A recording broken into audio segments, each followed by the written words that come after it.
Hey guys, it's ArchieLuxury on the ArchieLuxury channel. Today guys, I'm coming to you live from the streets of Melbourne. I'm in Collins Street. This is pretty upmarket street, the CBD.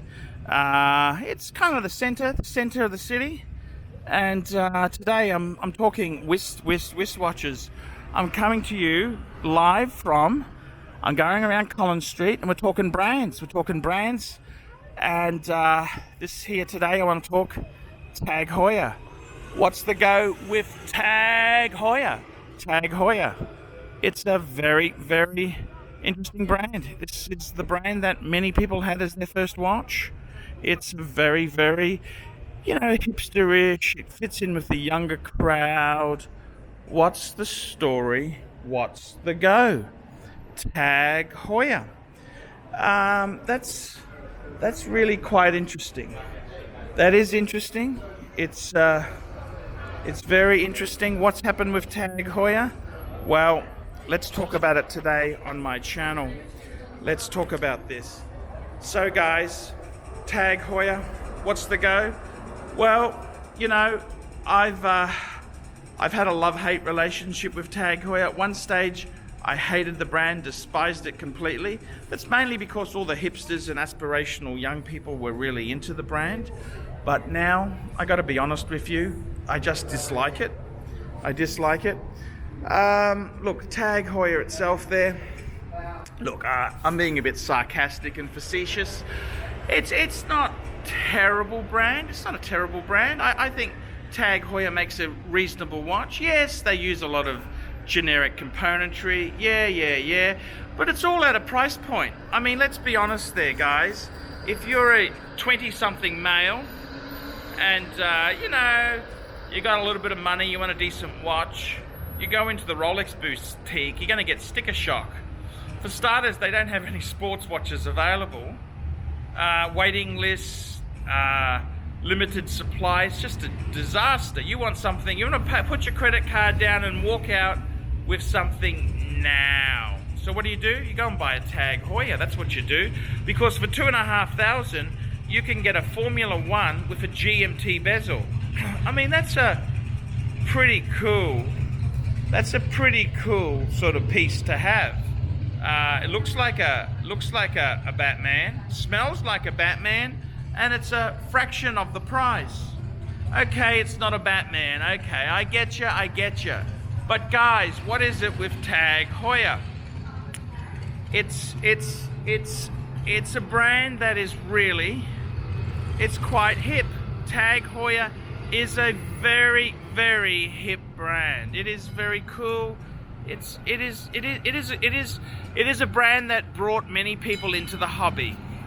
Now, the thing is with Heuer, the thing I do admire is the original Heuers themselves.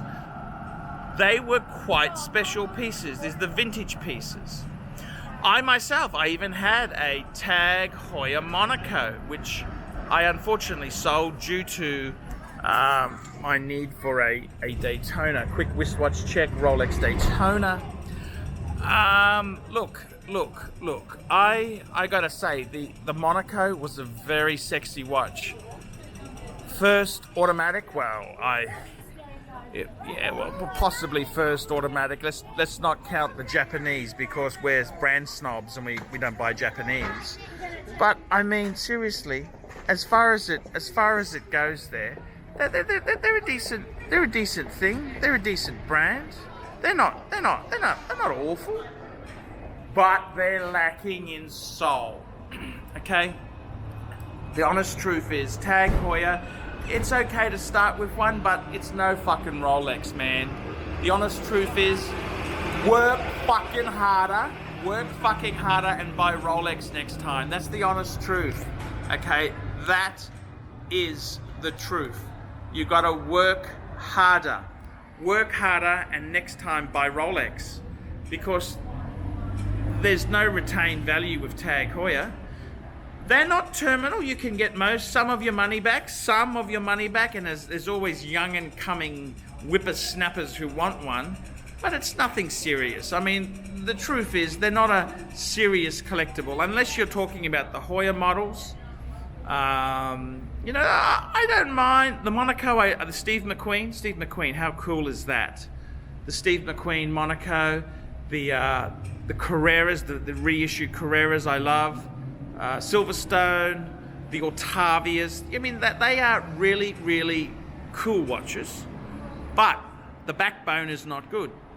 The backbone, you know, I think in a collection it's possibly okay to have one of the reissue type Heuers, but you wouldn't want to have more than 2 or 3 of them. You wouldn't want to have, well, actually, you wouldn't want to have more than 2. You don't want more than 2 because you'll do your ass. They're not that collectible, and it brands you as a rookie collector.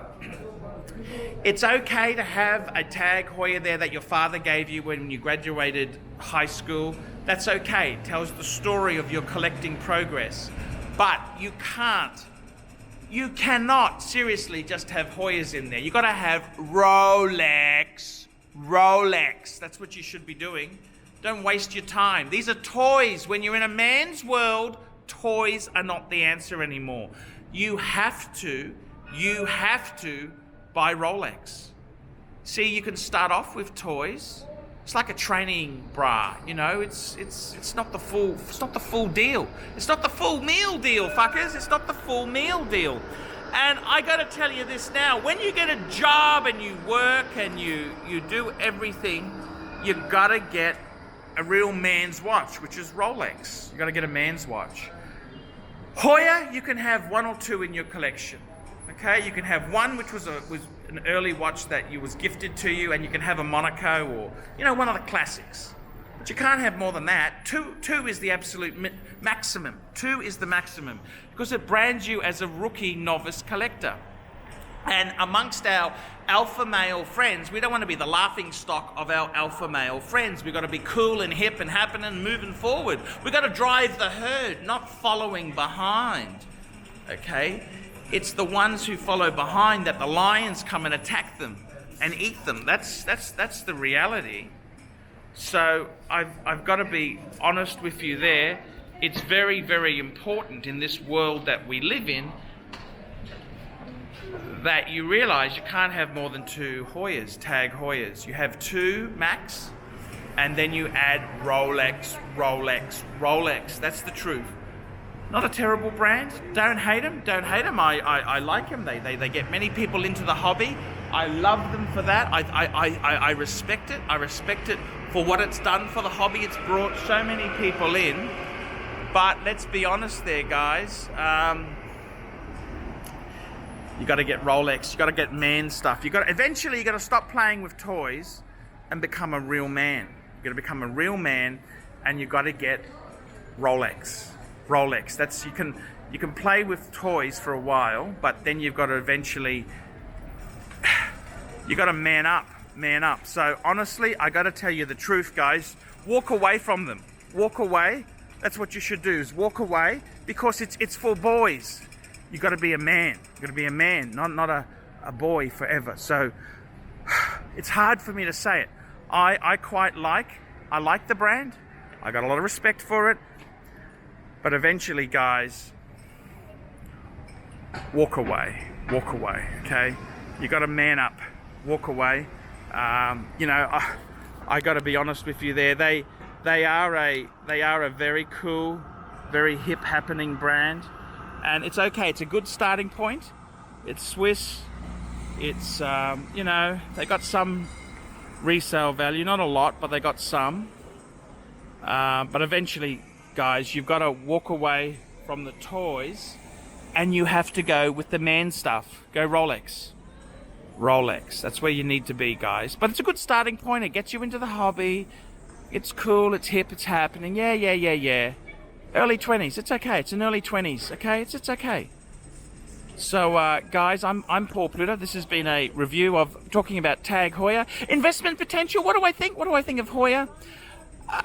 It's a sell. Honestly, if you've got Heuers in your collection, maybe sell. Get out. Soft sell, okay? They're soft. It's not a great time in the market for non-Rolex. Pump and dump. Pump and dump. It's like that first girlfriend. Pump and dump. Get out. Get out. Get out. Remember fondly the memories, but you have to really still be in contact with her. She was nuts. Stay away. That's the honest truth. Move on. Move on. I'm Paul Pluta, coming to you live from the streets of Melbourne. Remember, like, subscribe, tell your fuckwit friends, and don't forget to put some really nasty comments down below, especially if you've been offended by my video. Please, nasty comments, just make them up. That's what everyone seems to do.